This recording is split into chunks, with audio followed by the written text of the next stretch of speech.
Although I am a huge fan of the ESA's Mars Express, this, in my opinion, is the most triumphant moment that the European Space Agency can point to in their entire history. The moment when a probe made by human hands landed on the surface of the moon of another world. This had never happened before, and it was especially challenging because we weren't certain what was beneath the clouds of Titan. The Huygens probe revealed a truly alien world to our eyes, a world with strange riverbeds and lake beds, including what we think is the only liquid ocean, or perhaps liquid lakes, on the surface of another world. Of course, not oceans of water, but still liquid oceans nonetheless, a world completely unlike our own. And if we are right, it may also be a world that is home to other types of life, specifically methanogenic life, which I'll get into in another episode, because this is more about what the ESA does in terms of spaceflight, but still, you can't talk about the ESA without talking about this amazing, triumphant moment on Titan. But while you're talking about companies like Thales Alenia, who made the Huygens probe that went to Titan, plus the modules for the Axiom space station, you also have to talk about these guys. ArianeSpace, who launches the vast majority of the probes and also satellites for the European Union. And I probably butchered that French pronunciation, please excuse me, but these guys have stuck stubbornly to expendable rockets. Now, the Ariane 5, of course, dates from a time when reusability was pretty much non-existent, but the Ariane 6 uses almost identical technology.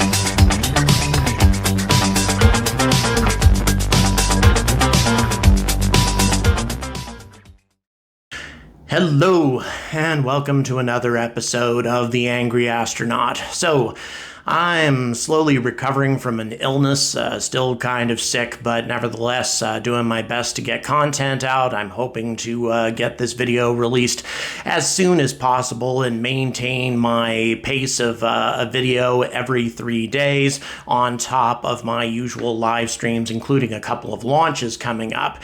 I maintain a very high rate of content, and my subscribers, my viewers are used to that, and regardless of how many subscribers I eventually get, it's my commitment to continue that unless I'm deathly ill or unless some sort of family situation comes up. So I'm going to keep plugging them out one way or the other, and that's my commitment to you guys. All right, enough of that. So the ESA. The ESA.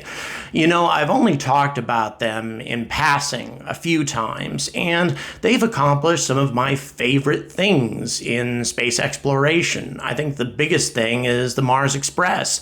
I love the Mars Express. The imagery that it has provided to us has just been stunning and has revealed so many scientific breakthroughs for the human race as far as the red planet is concerned. It is truly amazing what this little orbiting probe has been able to do. Of course, the MRO has accomplished a lot as well.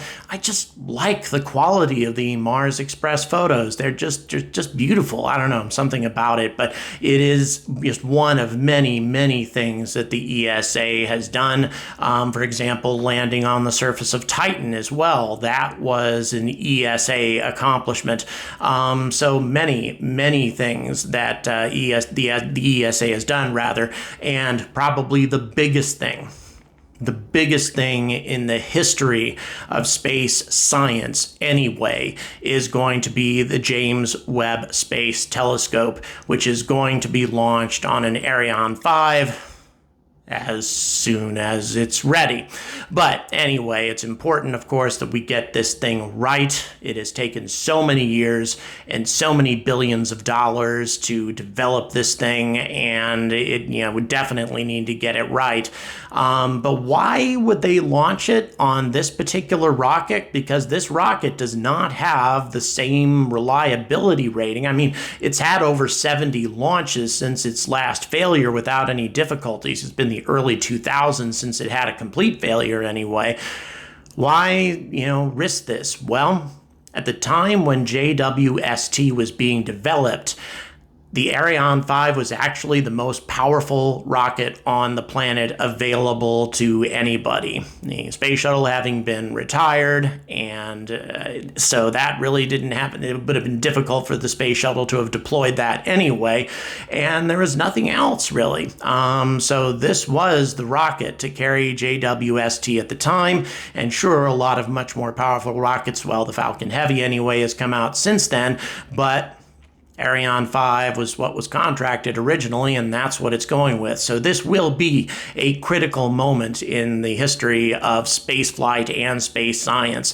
JWST being launched by this rocket that does not have a completely perfect record, but still a high degree of reliability over the last 15 years or so, or a little bit longer than that, actually.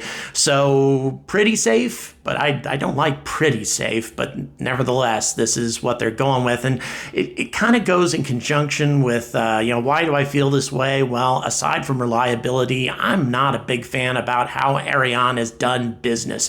It's really not a whole lot different than Boeing. The Ariane 6, as many people have pointed out, their latest rocket, which is yet to fly, is going to be outdated by the time it launches. A fully expendable heavy lift rocket that, granted, is about 40% less expensive than the Ariane 5 for a variety of different reasons, more efficient production, materials, etc. But still, it doesn't embrace new technologies at all. So how is it going to be able to compete? It's going to be substantially more expensive than either the Vulcan Centaur, the Falcon Heavy, certainly the Starship when it comes out. But how are they going to remain competitive with this thing? How have they been competitive in the past?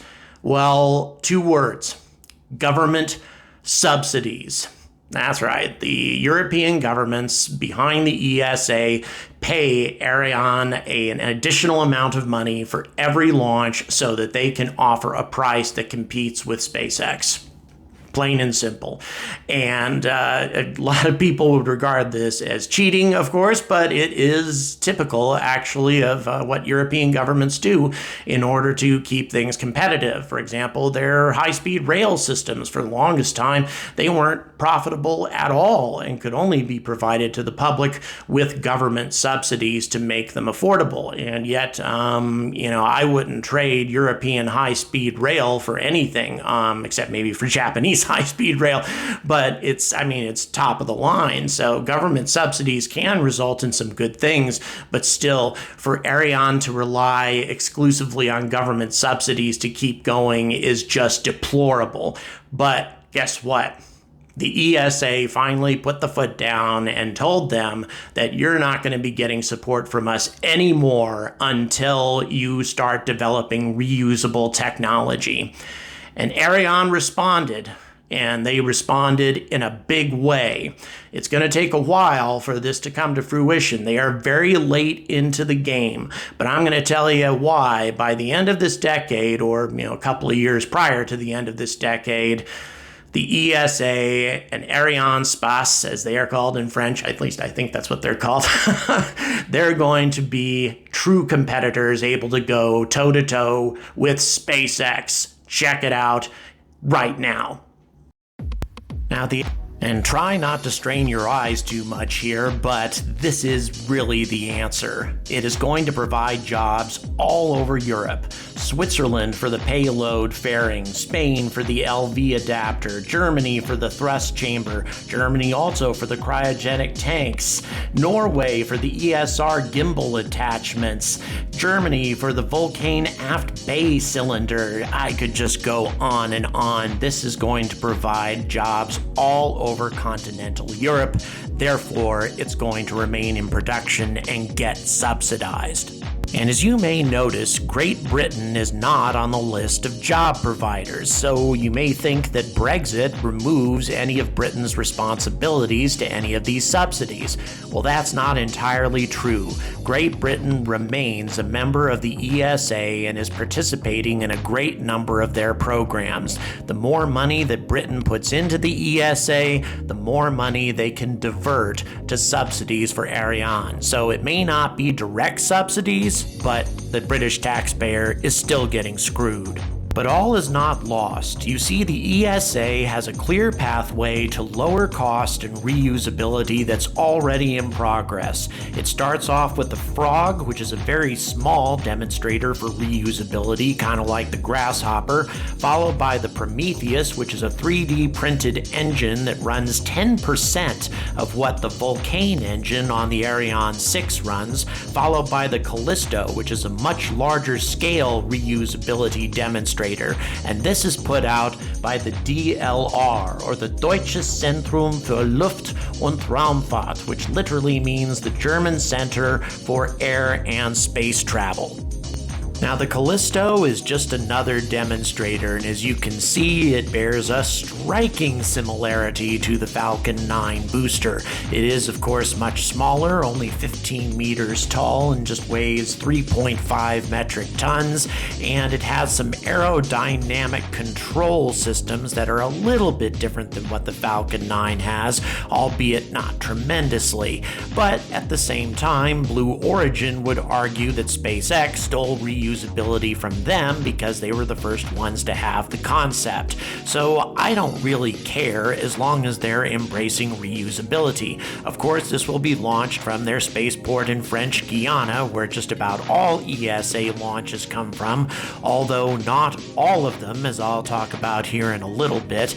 The rocket will not fly to orbital space, but will make it up to about 40 kilometers and then come down. Not terribly different than the way they're testing Starship right now, obviously with a much, much lighter engine. So this is a scaled up test version, much, much bigger than the Frog, that is ultimately supposed to lead to a reusable booster that is larger than the Falcon 9 booster in theory and capable of lifting a lot more weight than the Falcon 9 and rivaling the Falcon Heavy. As a matter of fact, being able to do things that the Falcon Heavy cannot.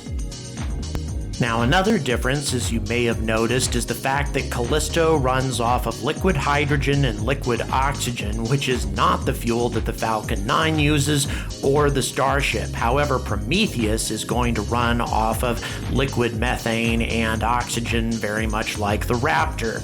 So it looks like the European Space Agency is trying out a couple of different fuel options to see what ends up being practical for their next generation of Ariane, which is called the Ariane Next, but we'll get to that in a moment. So once Callisto has proven itself to be a reliable, reusable system, then the ESA is going to move on to a test booster that is very close to what they intend to use for their next generation, and it's called the Themis. And this demonstration is going to take place in northern Sweden, of all places, and it's going to go all the way into space, as you can see, and come back and land very much like a Falcon 9 booster. And this stage will be designed to be used in conjunction with the Prometheus engine, which is an extremely advanced engine, once again 3D printed, and 10% of the cost of the engines that the Ariane is currently using. This combination of lightweight carbon fiber and extremely low-cost engines are going to make for a very competitive rocket, assuming everything goes smoothly. And although a full-scale reusable stage for the Ariane Next is not expected to be ready until 2028, the Prometheus is going to be ready a lot sooner than that, and it's going to help Ariane stay at least somewhat competitive during the interim period. Since this engine is going to be so powerful, 3D printed, and at such a low cost, it's going to reduce the cost of every Ariane 6 launch. As a matter of fact, this engine can be used in a variety of different launchers, not just the Ariane 6. So the idea is, let's get the cost of every Ariane 6 launch down as much as possible, reducing the need for government subsidies until we have full reusability, or at least mostly reusable rockets to compete against SpaceX towards the end of the decade. It's really not that bad of a plan, in my opinion. However, it must be remembered that Prometheus is still in early stages of development, at least as far as heavy lift engines are concerned. This engine is only appropriate for smaller launchers, and it will be some time before an engine is available for the Ariane Next and the heavy payloads that it must carry. So what they do in the meantime is develop a lightweight second stage, making the Ariane 6 even lighter, less expensive, and capable of carrying larger payloads. And this is called the Icarus. Now, the second stage of any rocket doesn't require near the thrust that the first stage does. The first stage has done all the work to get the rocket away from Earth's gravity, so you can use the Prometheus, a smaller engine, for this particular stage, which is comprised of carbon fiber reinforced plastic, extremely light and powered by a very, very inexpensive engine, thus doubling the payload capabilities of the Ariane 5, an amazing accomplishment which the Ariane 6 wasn't expected to be able to pull off at all. And now it's becoming possible for the Ariane 6 to actually support missions on the moon at a halfway affordable cost until a better rocket comes along. And here's another innovative, if unconventional, solution. If your expendable rocket is too expensive, use a Russian one. That's right, the ESA and ArianeSpace is actually using Soyuz rockets to launch the OneWeb constellation, 36 at a time. It is such an unusual solution to this problem, but the Soyuz is old but incredibly reliable, very low cost, and as I said, can launch 36 of these satellites at a time. As a matter of fact, in a couple of days, the OneWeb constellation will exceed 200 satellites, being the only serious competition for Starlink. Frankly, this solution is both ingenious and hilarious. I mean, look at this poster. ArianeSpace, or ArianeSpace, or whatever we want to call them, is advertising this as if the Soyuz was their rocket, which obviously it is not. And by the way, here is the configuration of the OneWeb satellites inside the fairing of the Soyuz. Once again, I think that this is kinda genius, but at the same time, a little embarrassing that you're pushing aside your brand new Ariane 6 and using ancient technology to get these very important satellites into orbit. But if it works, it works. And in my opinion, this is the ESA's most innovative interim solution before they can get a reusable heavy lift rocket. The Vega C, which is capable of carrying just a couple of metric tons into low Earth orbit, but for substantially less than a Falcon 9, less than half the price, which is very good for microsatellites and also rideshare programs. But check this out. I've done a video about this before, linked in the description. It is the Space Rider, which I just love this vehicle. It's like a mini space shuttle, capable of delivering a payload of small satellites or some other type of payload, or even performing scientific experiments in orbit and then re-entering, capable of being reused over and over again, just like the space shuttle. No, it can't carry people, it's not large enough to do that, but still, it has some amazing capabilities as far as scientific applications, satellite deployment, and other uses for the ESA. Once again, not large scale, but reusability nonetheless, and this will be in service next year. And in case you're wondering how the hell this little vehicle can manage to land without any wings, well, check it out. A reusable heat shield, of course, just like most other types of vessels, but a parafoil descent system. Not parafoil recovery. There's no helicopters coming in to grab this thing. Instead, it just parafoils and descends, flying right back to its landing field and not even carrying out a conventional landing. It really doesn't need a whole lot of space to set down safely. Not exactly like the shuttle or the Sierra Nevada Dream Chaser, it needs a lot less runway space than either of those. Granted, it doesn't carry a whole lot of payload, but it's innovation and reusability, and for doing this, the ESA should be congratulated.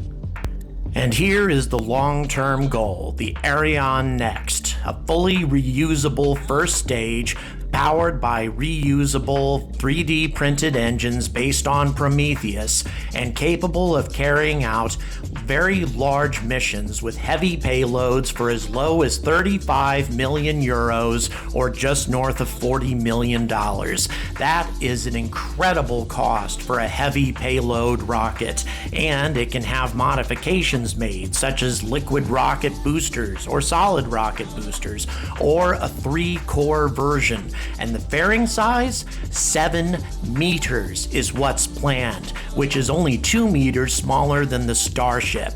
This is a rocket that will be able to go toe-to-toe with just about anybody. It's just a matter of getting there, and the ESA has some interim solutions, as I've described, that should help them compete until then.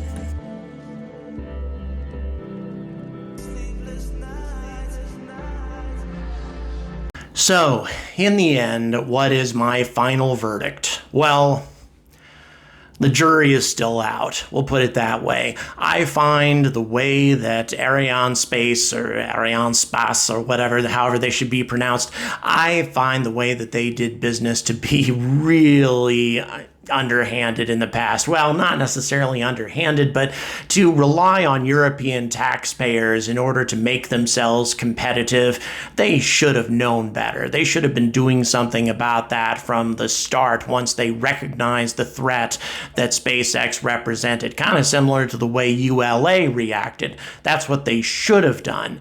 But instead, it was the ESA themselves and European governments that put the foot down and essentially forced Ariane to compete. And of course, I'm sure there were executives at Ariane who pushed themselves for this kind of reusability and, going to be competitive with SpaceX in the future. I'm sure there are those who advocated for that, but it took them quite some time, which is why the Ariane 6, when it comes out, will be an outdated rocket and is going to require ongoing government subsidies in order to remain competitive in the years to come. But once reusability comes into play, and I think that their plan, although very similar to SpaceX in a lot of ways, still it's a good plan. It's a plan that's been shown to work in the past, and it's a plan that by 2028 hopefully will put the ESA and Ariane back into a very strong competitive position, because as I pointed out in the video, this new rocket, the Ariane Next, at least some of the heavy versions, will be able to carry a substantial payload to very high orbits and to the moon without requiring refueling. So it will definitely have a competitive edge in a number of ways. But the problem, of course, is the amount of time that it took them to get to this point, or will take them to get to this point. That I find to be really annoying. But at the same time, at least they didn't use government lobbyists and their government supporters to get the ESA to back off so they can just keep getting their subsidies and business as usual. At least that didn't happen. Instead, ArianeSpace went, and I keep using that pronunciation. I hope I'm doing that right. Apologies to my French viewers if I'm messing that up. But anyway, at least they did embrace it. At least they are embracing reusability and moving forward and trying to be like the front runners in space flight. And for that, they should be applauded. Perhaps begrudgingly so, little golf clap, but still, it is a very good thing and something that makes them better than a number of the companies that I tend to hate.